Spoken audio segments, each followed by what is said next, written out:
Imagine this.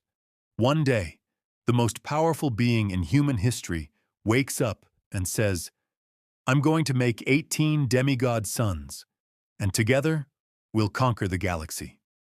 Yeah, that's where this story begins. Humanity had reached its darkest night. The galaxy wasn't a frontier anymore. It was a graveyard. Billions of humans were scattered across stars they barely remembered, surrounded by aliens that wanted them extinct, and haunted by forces they couldn't even name. Civilizations collapsed. Empires died. Worlds vanished into the warp like they had never even existed. That's when he stepped forward. Not a king, not a prophet, not a superhero, the emperor of mankind. A being older than nations, older than religions, older, some say, than history itself. And he wasn't here to negotiate. He was here to unite humanity by force, build an empire that would stretch across the Milky Way and break anything that stood in his way. But even a god-king can't run a galaxy alone. So the Emperor forged something the universe had never seen before. 18 Primarchs, not sons, not soldiers, weapons, living, breathing weapons, crafted from his own DNA, engineered with impossible strength, genius, charisma, and fate. Each Primarch was a masterpiece. One could shatter mountains. One could outthink supercomputers. One could lead armies with a single command. They weren't just upgraded humans. They were demigods, built to rebuild an entire species. And then, everything went wrong. It happened in a heartbeat. A ripple tore across reality, like a rock thrown into the surface of a cosmic ocean. Lights flickered. Machines screamed. And the laboratory, the place where the 18 Primarchs were still infants, floating in their incubation pods, was swallowed by a storm made of nightmares. The warp. To most civilizations, the warp was myth. To the Emperor, it was the enemy he feared more than any alien empire. And in that moment, the warp struck first.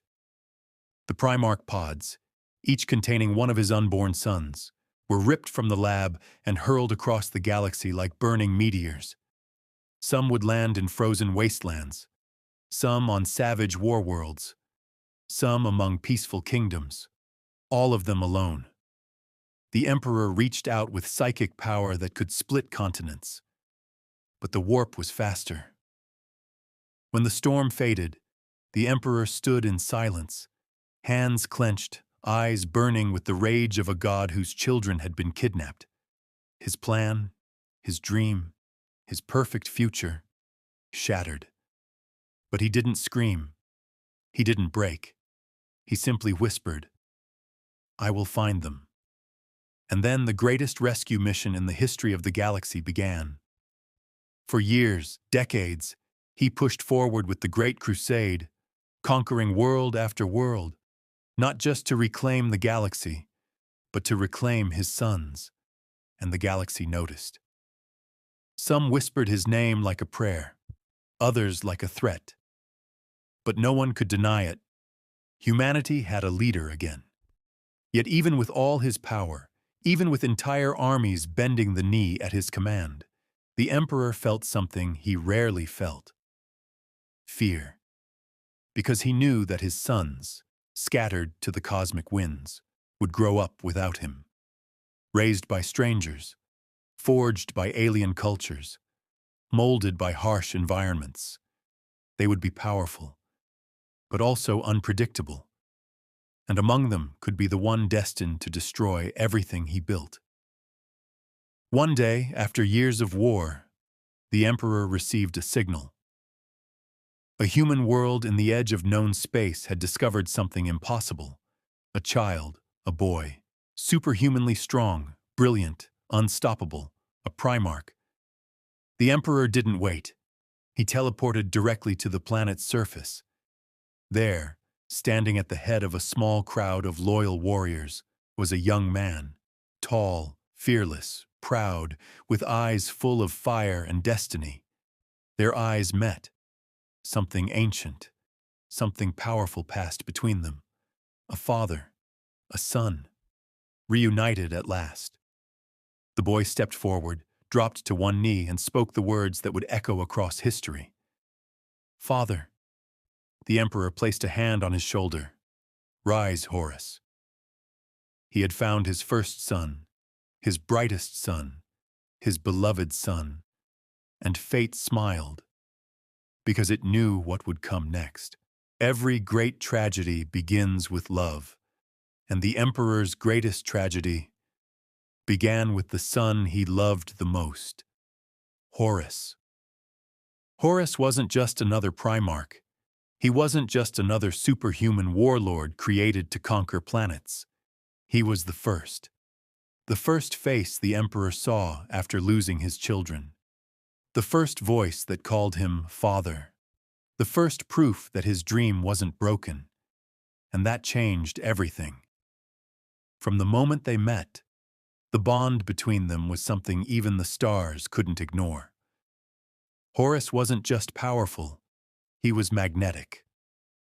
Even as a young man, soldiers felt braver standing beside him. Leaders deferred to him. Enemies feared him without ever meeting him. You could drop Horus into a room full of strangers, and in 5 minutes, they'd follow him into hell. That's how the Emperor knew. This wasn't just a son. This was the future. So he raised Horus personally, not as a weapon, but as a true heir. The galaxy soon noticed. Horus wasn't the strongest Primarch. He wasn't the smartest. He wasn't the most ruthless. But he was the most trusted. And trust, in the wrong hands, is more dangerous than any weapon. As the Emperor's Great Crusade expanded across the stars, Horus became his right hand. Planet after planet fell before the unstoppable march of the Imperium. Humanity was rising again, stronger, unified, guided by a godlike leader and his impossible son. When the Emperor walked into a conquered world, people knelt. But when Horus walked in, people believed. That was the difference. The Emperor commanded loyalty. Horus inspired devotion. The Imperium's armies learned quickly. If the Emperor was the mind of humanity, Horus was its heart, and that mattered, especially in a galaxy full of darkness, monsters, and things that whispered from the void. But then something happened that changed everything. A single moment. A single decision. One that would rewrite the future of humanity. The Emperor, without warning, told his sons he was returning to Terra, leaving the Crusade, leaving the galaxy-sized war unfinished. He offered no explanation, no guidance, no farewell, just orders. Continue the Crusade. Horus will lead you. And just like that, he was gone. For the Imperial armies, this wasn't a problem. They adored Horus. They trusted him more than any other Primarch. But for the other Primarchs, his 18 demigod brothers, this was something else. Imagine being handcrafted by a god, only for that god to ignore you, dismiss you, or judge you as flawed. Some Primarchs envied Horus, some despised him, some feared him, and some were waiting for him to fail. Horus felt the pressure. He felt the weight of the Emperor's legacy crushing his shoulders. He had to lead not just soldiers, but his own brothers, each more powerful, more unstable, more dangerous than the last. And yet, he carried it all. Because he wanted to make his father proud. But that desire, that hunger for approval, was the crack chaos had been waiting for. The warp gods had watched Horus since the day he was born. They saw his charisma. They saw his loyalty. They saw his grief when the Emperor left without explanation. And they whispered, "He should have made you ruler. He abandoned you. You were meant to be more. Little seeds at first, small doubts, but doubts grow fast in the dark. And out there, on some forgotten world, leading a campaign without the Emperor beside him, Horus finally stumbled into a trap crafted not for his body, but for his soul. It happened during the Battle of Davin, a simple mission, a routine war. Nothing unusual, until the blade struck. A cursed weapon, tainted by the warp, sliced through Horus's armor and cut deep into his flesh. A wound not meant to kill him, but to break him. He fell, bleeding, fading. His sons carried him into a ritual chamber, desperate to save him. They didn't know the chamber was a lie. They didn't know the healers were cultists. They didn't know the ritual was a doorway into the warp, into chaos, into the voices that had waited for this moment. Horus's spirit drifted through a nightmare realm, surrounded by visions of betrayal, loss, and a future where humanity fell into darkness. And then the whispers came. Your father doesn't deserve you. He fears you. He left you. You should rule the galaxy, not him. They didn't break him in one blow. They broke him with truth, or at least, what felt like truth. When Horus woke, he was different, calmer, quieter, more certain than ever. He still loved the Emperor. But now, he believed the Emperor was wrong, that the galaxy needed a new leader, a stronger one, a faithful one, a son who did not abandon his people. And that son was him. Horus didn't fall in love with chaos.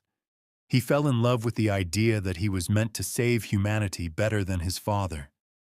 And that belief would burn the galaxy. Horus didn't turn into a monster overnight. He didn't wake up evil. He woke up convinced he was right.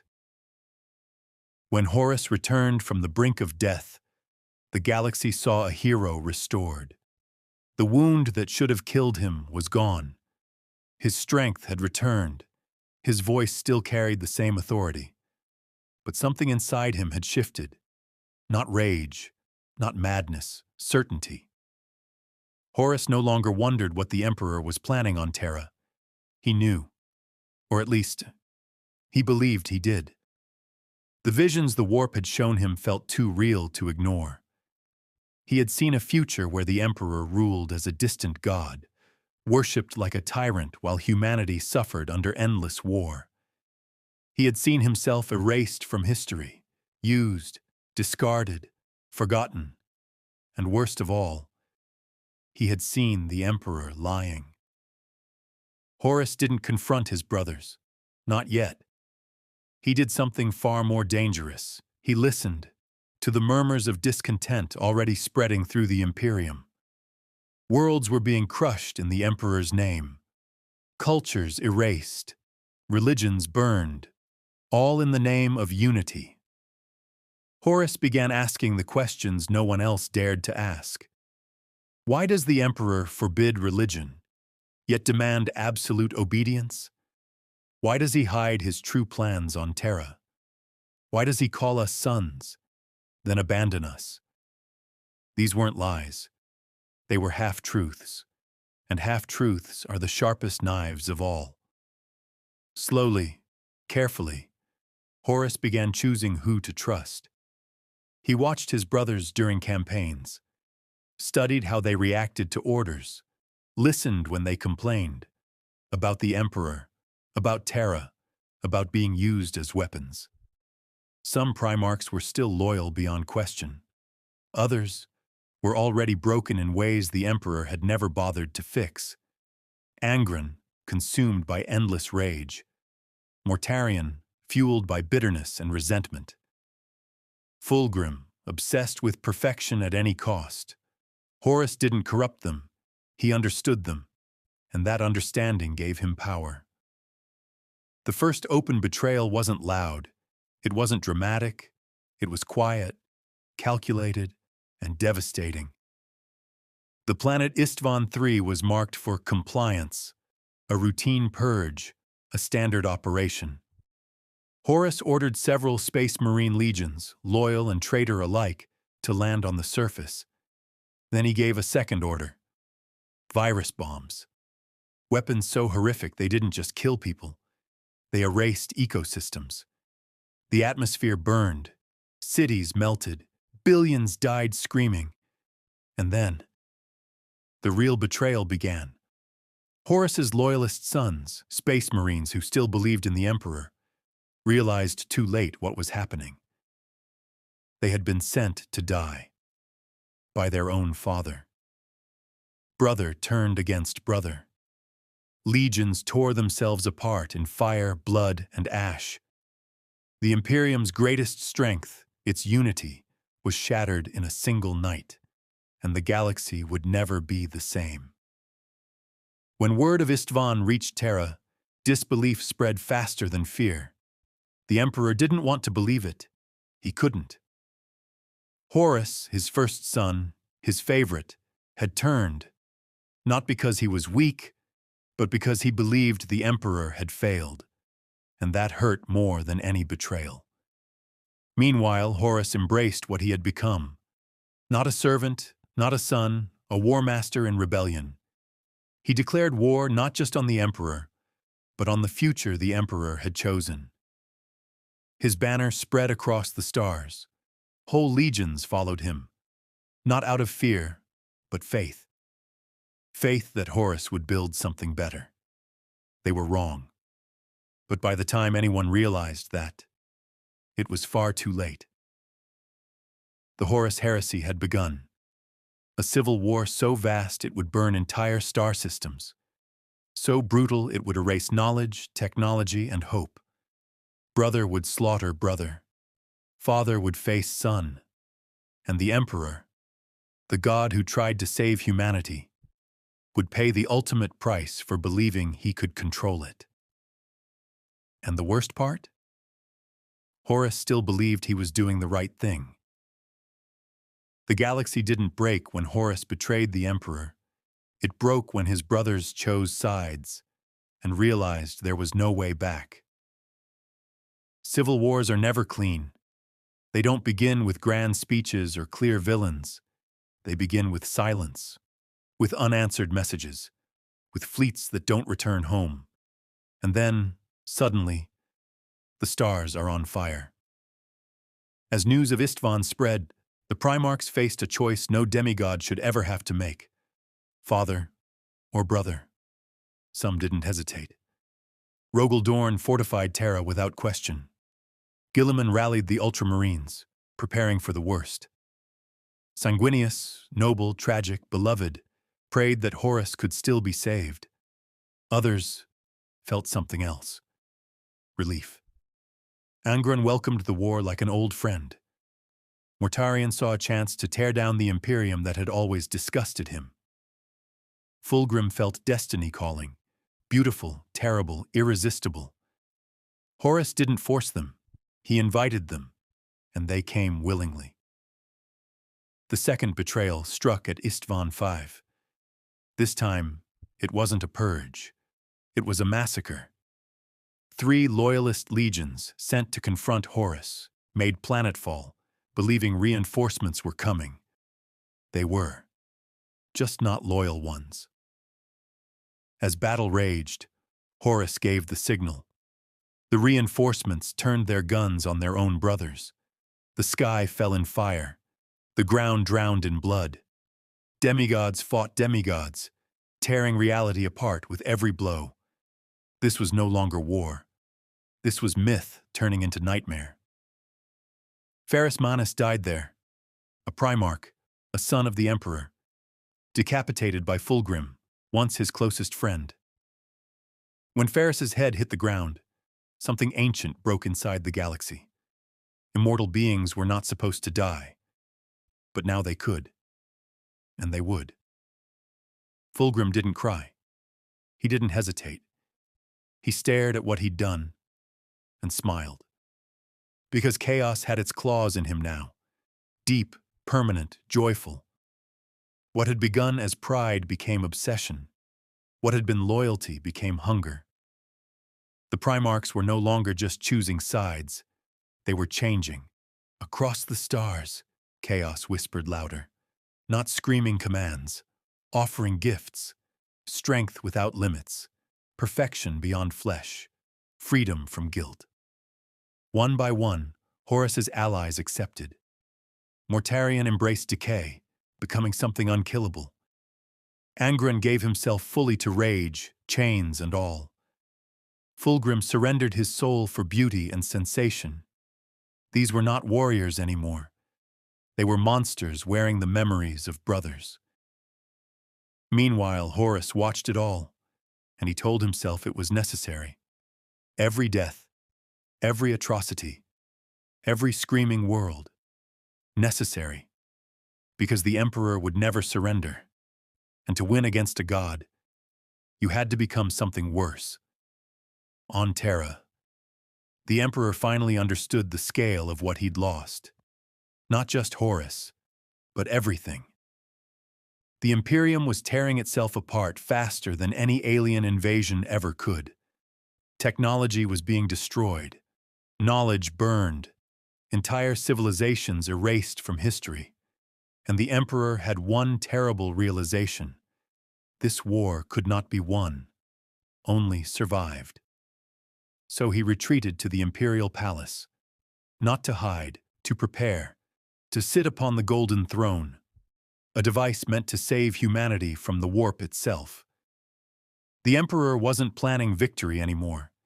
He was planning endurance, a future where humanity lived, even if he did not. As Horus's fleets closed in on Terra, the final truth became clear. This was never about chaos. This was never about rebellion.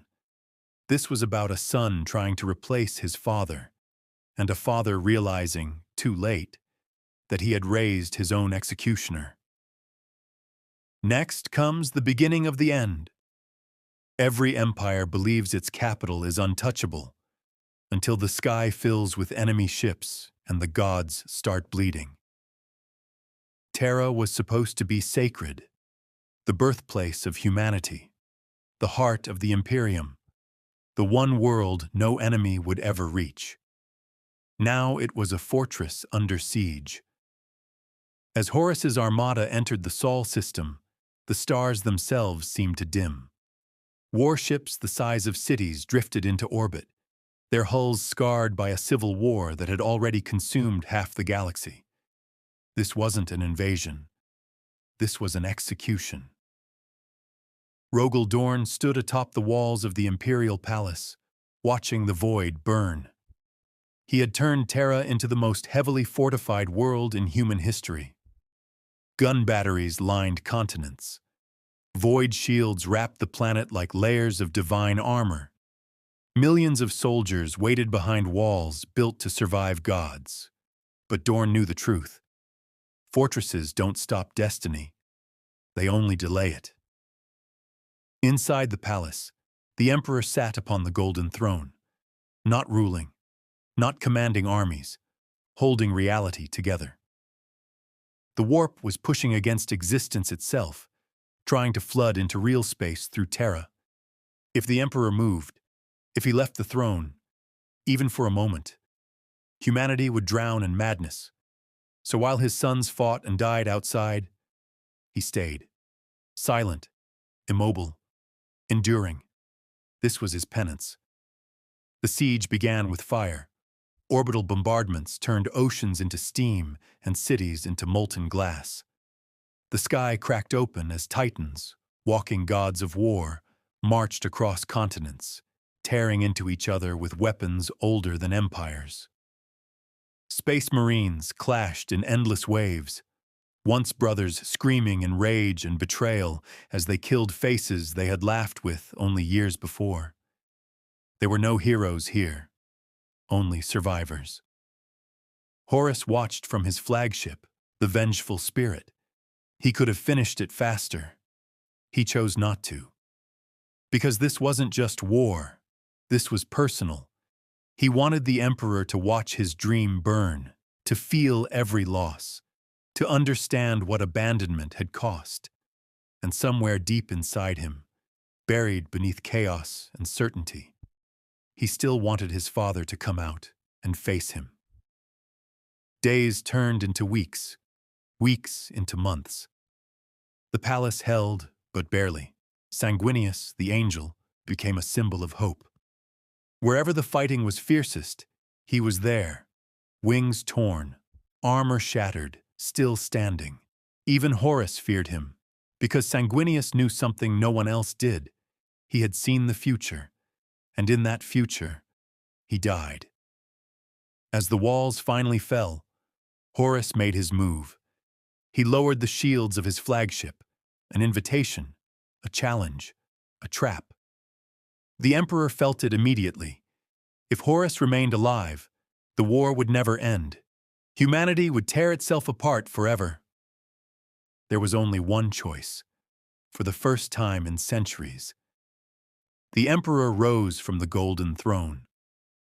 He gathered what remained of his strength, called his loyal sons to him, Sanguinius, Rogel Dorn, and the warriors who would follow them into legend. They teleported onto the vengeful spirit, into darkness, into betrayal, into the final act of a tragedy written before any of them were born. Sanguinius reached Horus first, angel versus war master, brother versus brother, and Horus killed him, brutally, effortlessly. The angel fell, not as a symbol, but as a warning. This was no longer a war that could be won. The Emperor arrived moments later, and there, in the wreckage of gods and sons, father and favorite son faced each other.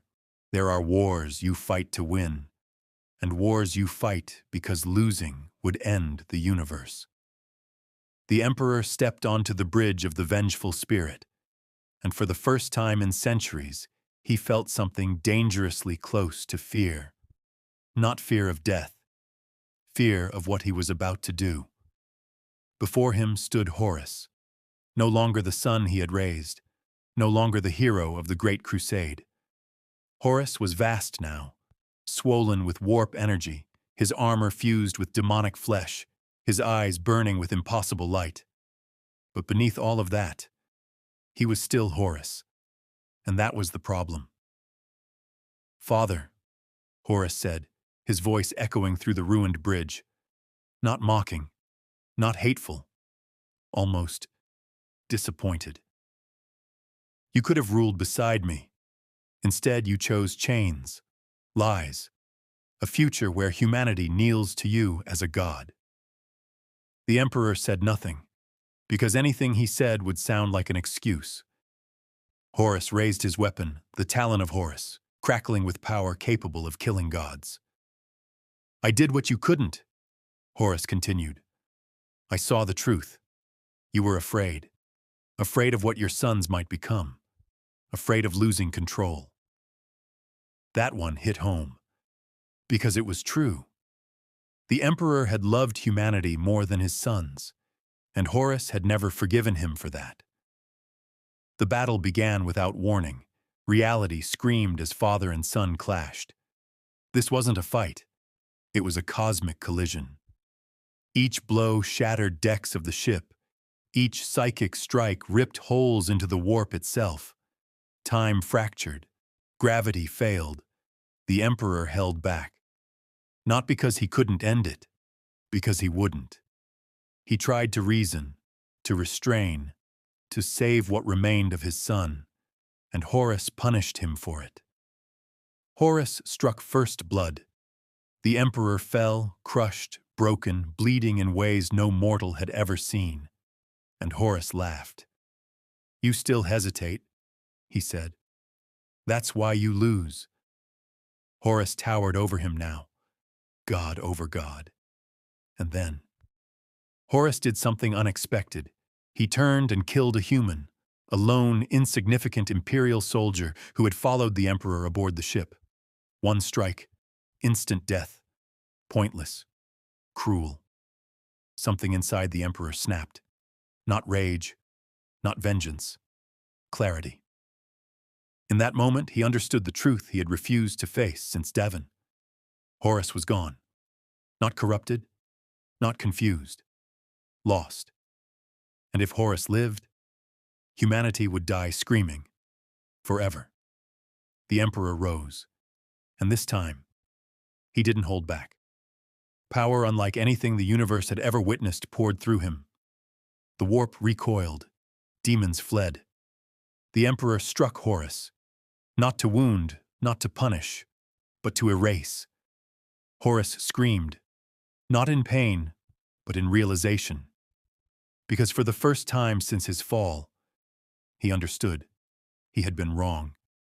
The final blow obliterated Horus's soul. Not killed, destroyed. No afterlife, no warp, no memory. Just nothing. The galaxy fell silent. The Emperor collapsed, mortally wounded, broken beyond healing.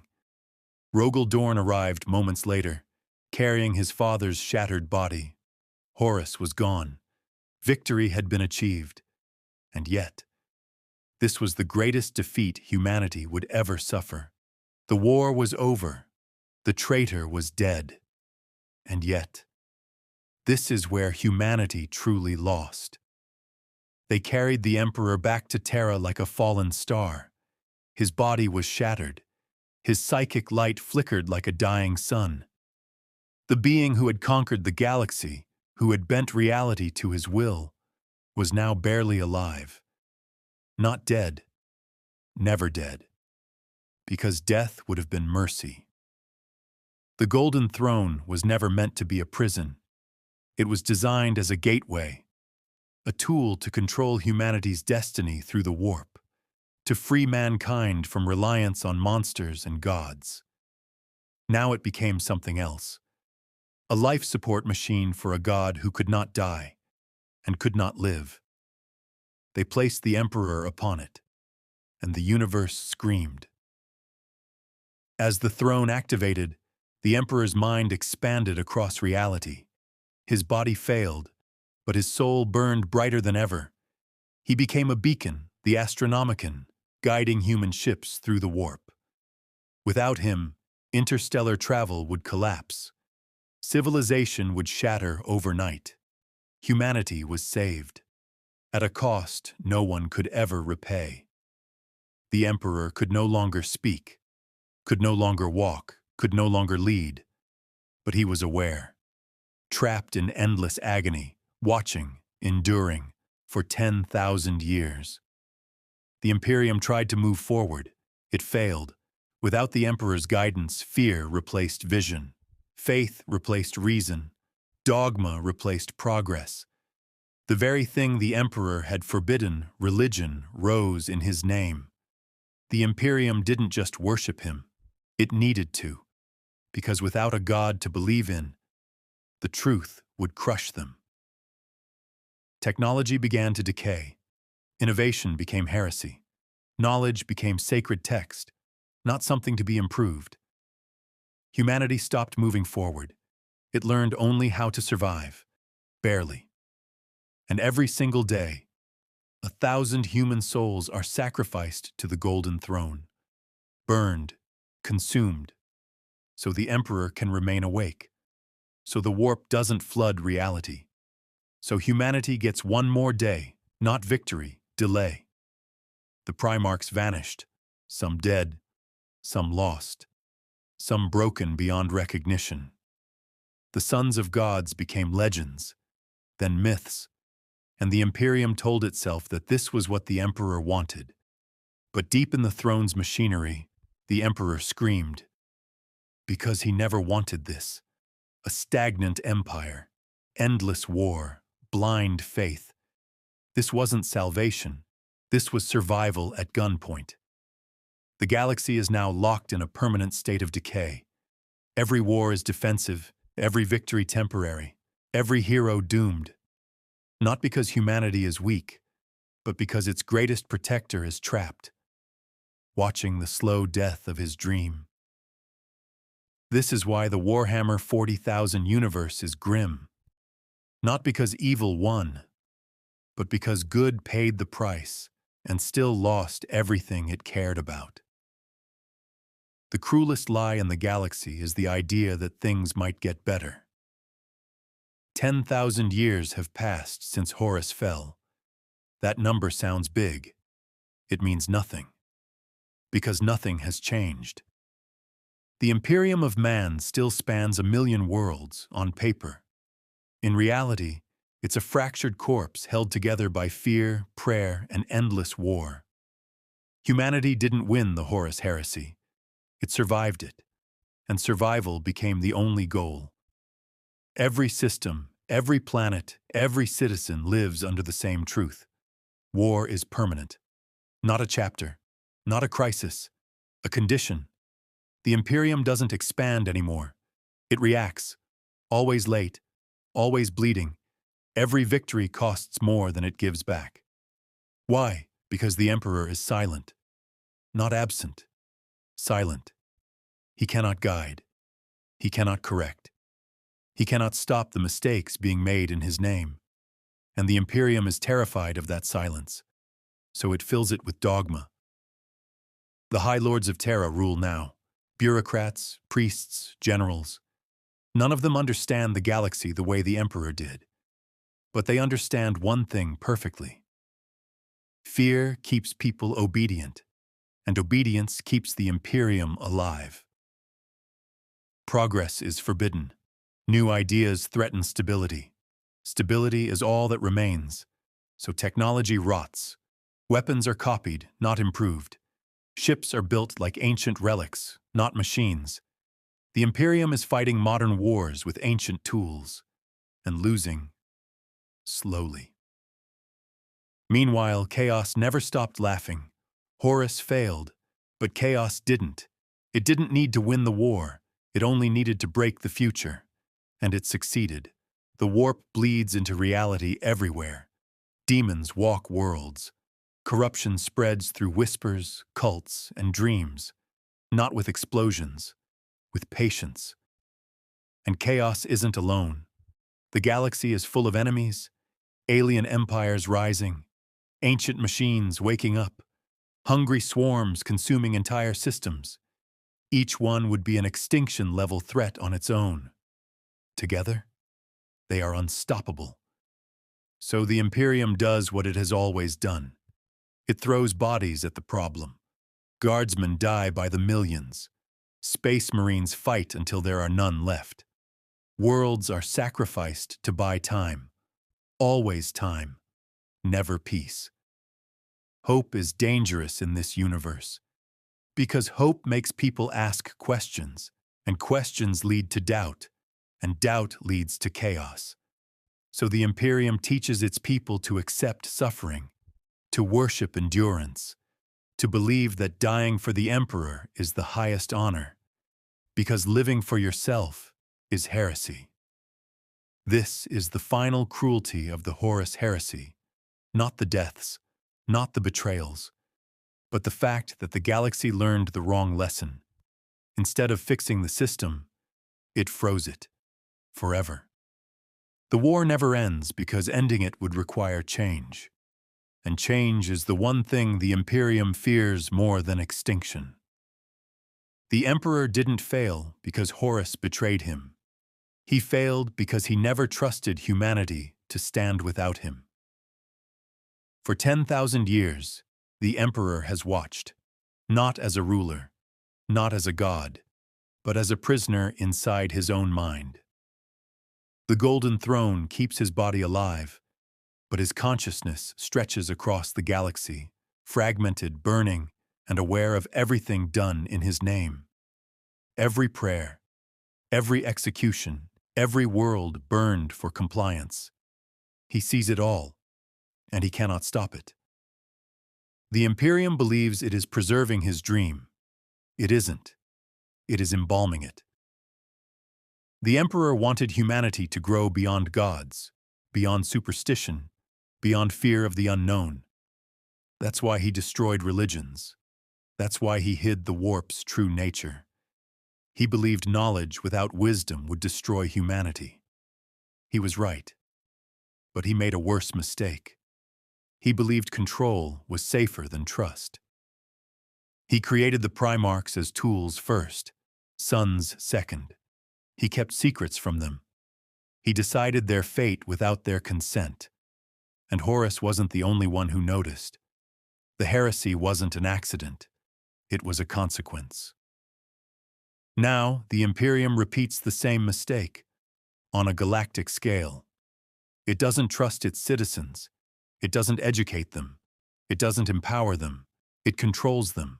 And like Horus, that control breeds resentment, fear, and rebellion. The very fuel chaos feeds on. Here is the most bitter irony in the universe. The Imperium is fighting chaos by behaving exactly the way chaos wants it to. Oppression, ignorance, endless war. Every soul crushed by the Imperium strengthens the warp. Every hopeless world feeds the gods the Emperor tried to starve. And the Emperor knows this. He feels it. Every scream echoes through him. Every sacrifice burns. But he cannot die. Because if he dies, humanity dies with him. So he endures.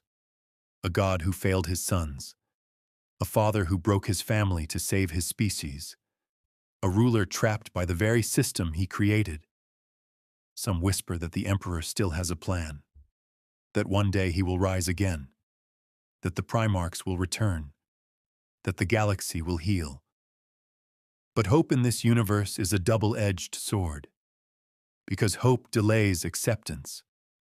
And acceptance is the only thing keeping humanity alive.